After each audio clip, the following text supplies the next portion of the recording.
in order to frame this discussion correctly, understand that Coulombs Law expresses how much force there is between any two charged particles. Say that again.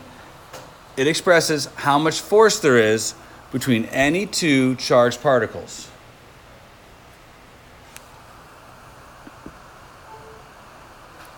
So if I have two charged particles in space, and I want to know how much force there is trying to push them apart or pull them together,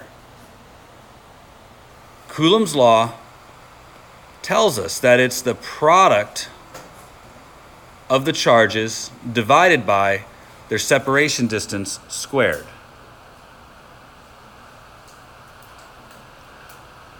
This is known as an inverse square law. Now, somewhere in your notes, I want you to flag this discussion, what we're about to talk about right now, inverse square laws.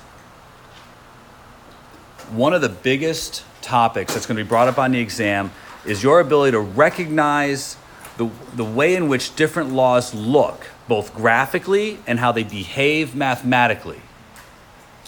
So inverse square laws have a specific look to them. And it's something that you will have to compare to other types of laws. So just looking at this law on its own, when you compare force and separation distance, an inverse square law has a dramatic reduction in value. It also approaches infinity as r goes to 0. Now there are several laws that look like this. So if this one represents the inverse square,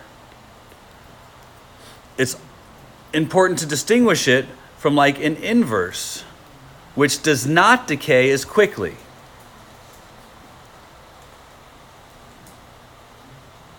You're going to be asked to recognize the shape of a graph that would correspond to a force or an electric field or an electric potential.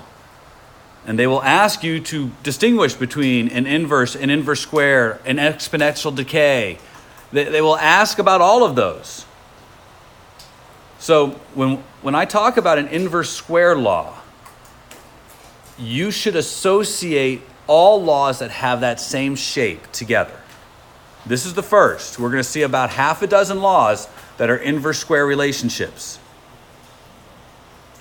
And you need to understand how to pick them out from the graph. The only savings I'll tell you is that generally, if it's an inverse square or an inverse, they will denote the difference and let you know that one of those pictures represents inverse and one of those pictures represents inverse square. They won't make you try and figure out from two blank graphs which one is the inverse square.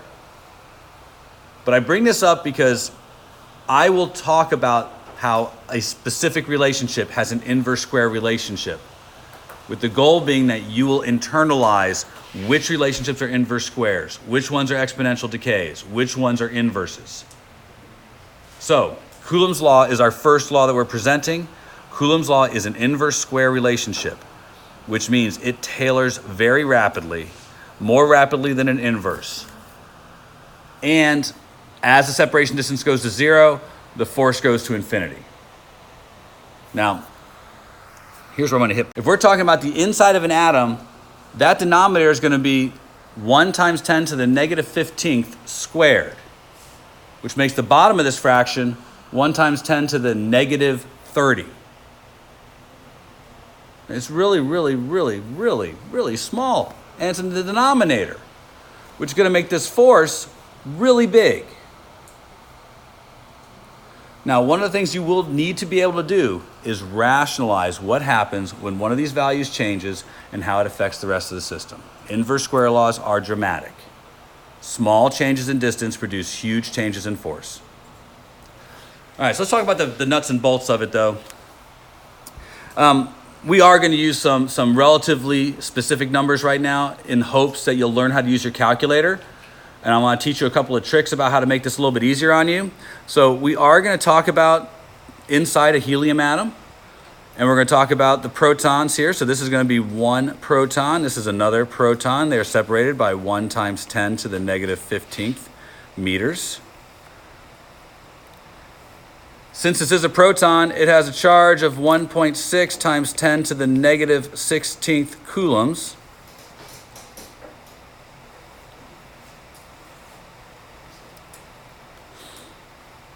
And I've left out something purposefully because although you guys are smart, you probably didn't put this together, but the units don't work out. If we look at this idea for Coulombs Law, the left side is a force. What's the unit for force? Newtons. That's right. Newton is our standard unit of force, which, by the way, is a kilogram meter per second squared. That's the left side of the equation. The right side of the equation has a numerator, which is in coulombs. You've never heard of a coulomb before. It's okay. I mean, you've heard of it, but you have no tangible idea of what a coulomb is. It's our unit of charge. And there's 2 of them, so it's squared. The denominator, meters, and then squared. Should be pretty clear that these units don't work out, which means we have to multiply by something here that will give us the appropriate units to be in force. And just looking at this from an algebra standpoint, I'm going to need to have meters squared in the numerator of this value, Coulomb squared in the denominator of this value, and, well, Newton's up here, so that when I multiply all this together, I will be left with something in Newtons. This is called Coulomb's constant.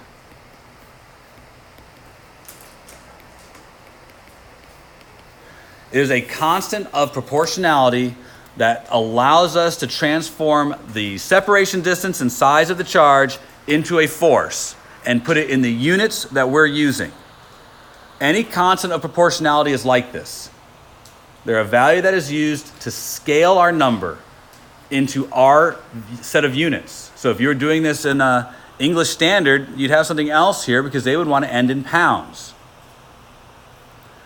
Coulomb's constant is something that can't be determined using theory. It has to be determined experimentally. It's something that you would have to have amounts of charge sitting on a table and measure that force to get a value for what this is. You might do it dozens of times, create a graph, and find the slope of that graph.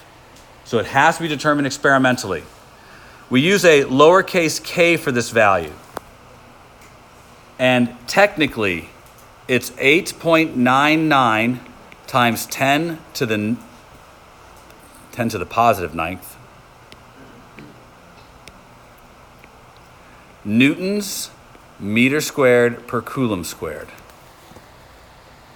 Technically, that's what it is. However, we're always going to use in class 9 times 10 to the ninth. I mean, let's face it, we're talking about 1,000th of a difference between these two numbers. I think we're okay. You will not get a more accurate answer. All right, so we're going to try to find the force between the two protons in the nucleus of a helium atom. So, did I erase that too quick? Good. I don't want to go back. So, Q1, Q2 over R squared times K. And like I said, today is really more about learning to use your calculator. So let's take a moment, put all of that good stuff together. 1.6 times 10 to the negative 19th times 1.6 times 10 to the negative 19th times 9 times 10 to the 9th divided by 1 times 10 to the negative 15th quantity squared. Now, before you start rattling away on your calculator, you're going to be expected to do this on a multiple choice test where you have 1 minute and 20 seconds to determine the answer. From the moment you start reading the question to the moment that you're bubbling B or C or A or E. So all of you who are using your calculator, stop. Before you start one of these problems, you should take a moment and figure out what this exponent is. It shouldn't be hard. It should be something that you can do pretty easily. And so let's take a moment and try and make that happen, okay? If you don't know these rules, I would encourage you to learn them. Exponents, when multiplied, add together. When divided, subtract. So I'm going to take negative 19 plus negative 19 plus 10. Why am I using 10 here and not 9?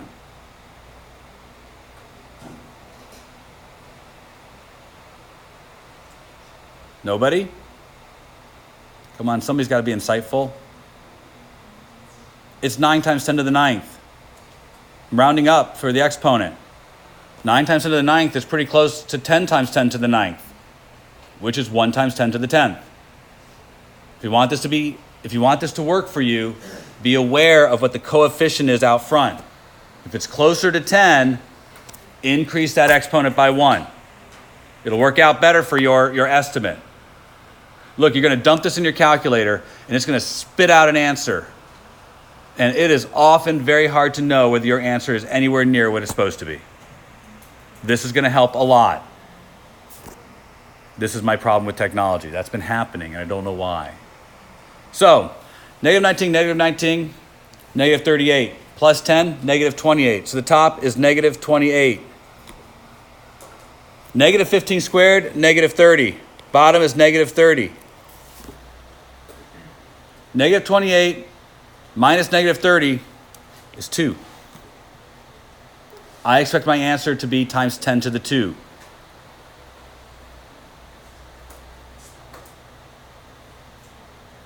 Now, I know you want to run off and use your calculator, and you should. But let's consider this number for a minute. 1.6 times 1.6. It's got to be around a little more than 2. Times 9 is going to be a little less than that number. I think my answer is going to be somewhere around 2 times 10 to the 2. It's an estimate. I rounded my 9 up to 10, and 1.6 times 1.6 is like 2.5. Now, I'm just trying to get an estimate to put my number into the right ballpark. Because if you get times 10 to the negative 5, you know you're way off. But also, if you scan your answers, and only one of them is times 10 to the negative 2, you don't have to do the calculation. That's your answer. They're often going to have 4 or 5 numbers that are all the same. They just vary by their whatever value is on their scientific notation, which makes the problem a lot less about using your calculator. Does that make sense? Whenever you have a big number like this, do this. You guys are, unfortunately, often calculator idiots. I don't mean that mean. I mean you think your calculator knows more than it does, and it doesn't. All right, take a few minutes, bang away at your calculator.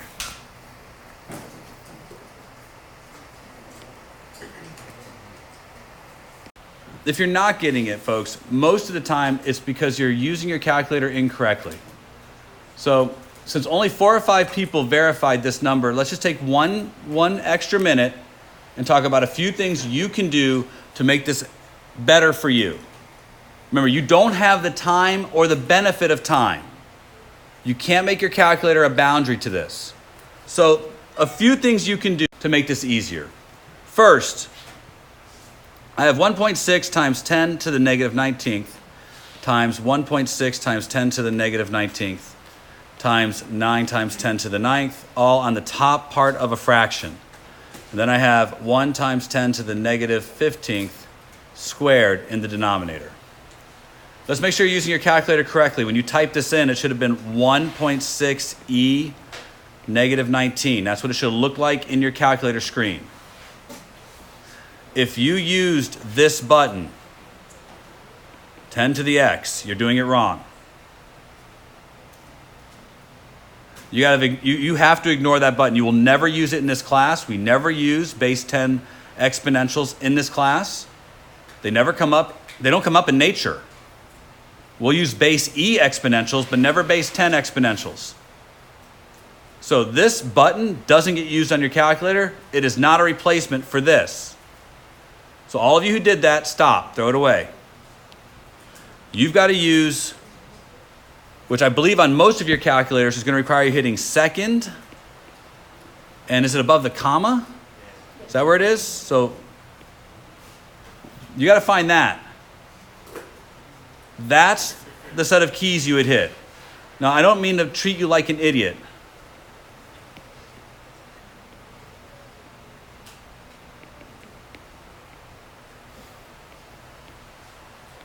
That's the keystroke. I think you guys actually have a negative button, not a plus minus button.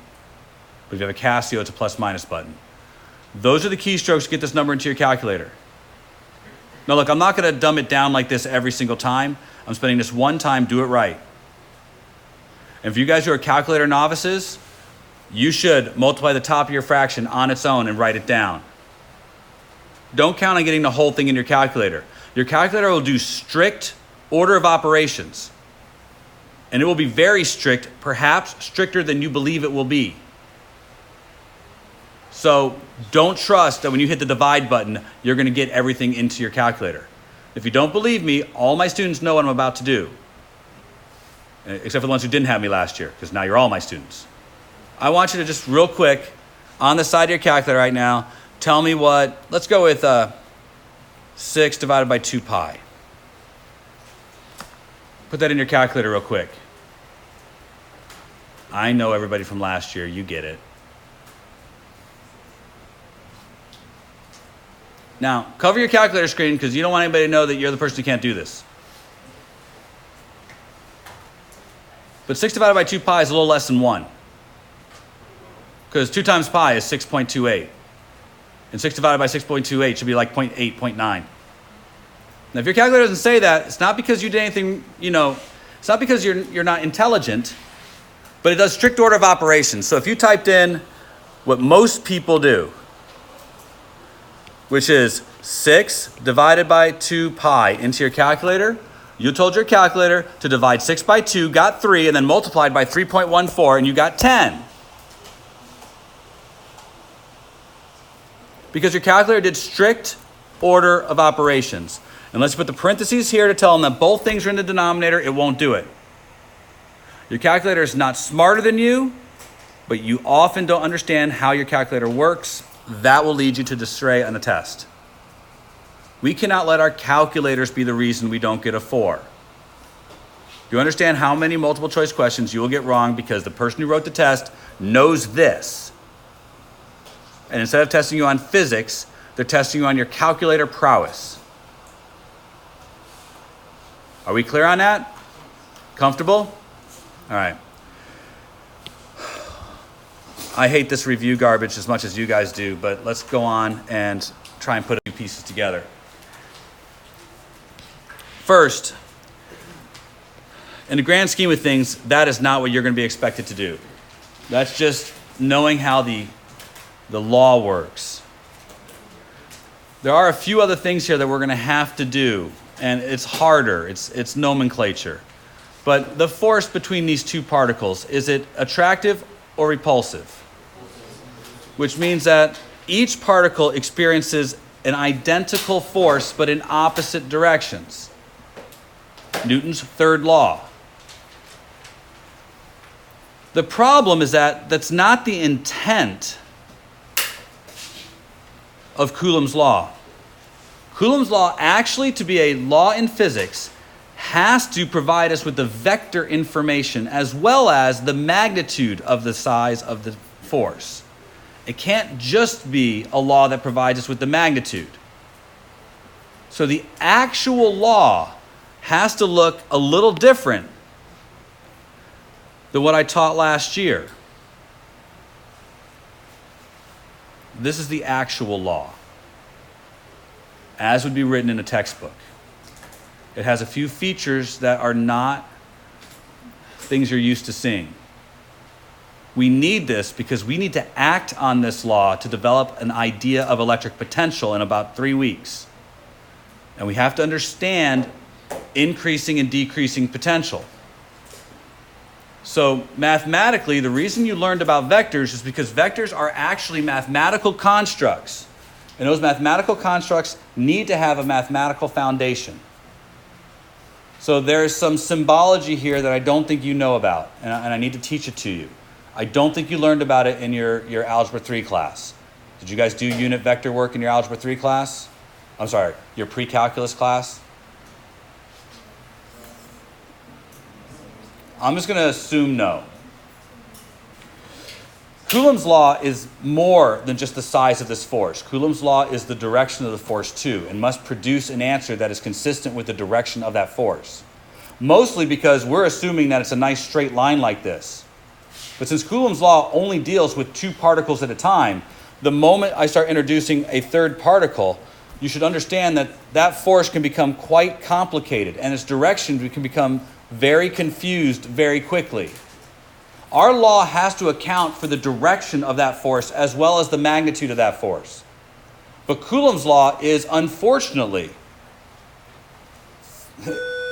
trapped in that it can only deal with two particles at a time.